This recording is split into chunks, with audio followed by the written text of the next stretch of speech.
సమమని చెప్పింది చరిత చెప్పింది శారద సంఘం.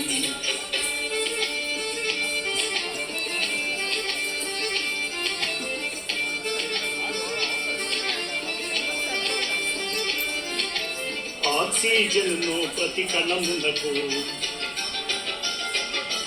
అందించేది రక్తం ఒకటే. ఆక్సిజన్ను ప్రతి కణములకు అందించేది రక్తం ఒకటి. ఆక్సిజన్ను టన్నులు ఇచ్చినా ఆక్సిజన్ను టన్నులు ఇచ్చిన బ్లడ్ లేక జీవం రాదు. బ్లడ్ డోనర్లు పెరగాలి చెప్పింది చరిత చెప్పింది శారద సంఘం.